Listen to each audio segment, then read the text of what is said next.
आज Jammu Kashmir teachers joint action committee का एक डेलीगेशन जो है वो जॉइंट डायरेक्टर साहब से मिला है और जो हमारी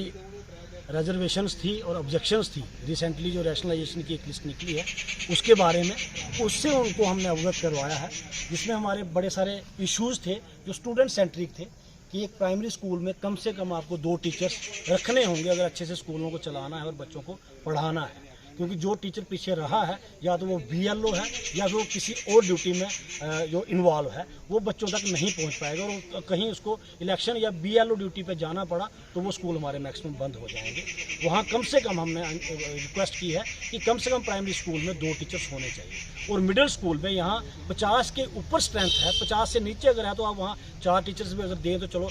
थोड़ा बहुत लोग मैनेज कर लेंगे, लेकिन 50 से ऊपर यहाँ स्ट्रेंथ है वहाँ 5 से ज़्यादा टीचर्स चाहिए ही चाहिए अगर स्कूलों को चलाना है। हमने सर से ये बात कही है कि अगर हमें सिर्फ एक चौकीदार चाहिए तो वहाँ आप चाहे एक ही टीचर रख दीजिए, लेकिन अगर बच्चों को पढ़ाना है तो वहाँ आपको कम से कम ये मिनिमम स्टाफ देना पड़ेगा। और बड़ी सारी चीज़ें ये थी कि RET जब खुद की डिमांड करते हैं कि मेरी परेशानी है, मुझे कहीं और सूटेबल जगह पे आप लगा दें, तो तब एक बात रहती है कि आप ट्रांसफरेबल नहीं है। तो आज रैशनलाइजेशन में एक कॉर्नर से उठा के दूसरे कॉर्नर में फेंक दिया गया है जो अनजस्टिफाइड है। तो यही बात हमने जॉइंट डायरेक्टर साहब से कही है और उन्होंने भी हमें सुना है और अश्योर किया है कि इन सारी चीज़ों को हम रिव्यू भी करेंगे और कंसिडर भी करेंगे और कोशिश करेंगे कि जितनी हमारी ऑब्जेक्शंस थी, जितनी हमारी परेशानियां थी, इन परेशानियों का हल निकल सके ताकि स्मूथली हमारे जो स्कूल चल रहे हैं। हमें इस चीज़ का एहसास है कि कुछ एक जगहों पे वहाँ स्टाफ नहीं है, लेकिन वहाँ पे स्टाफ पूरा करने के लिए आप जो हमारे स्कूल चल रहे हैं उनको डिस्टर्ब अगर आप करेंगे तो वो कहीं किसी तरीके से भी जस्टिफाइड नहीं होगा। हम चाहते हैं आप वहाँ कंट्रैक्चुअल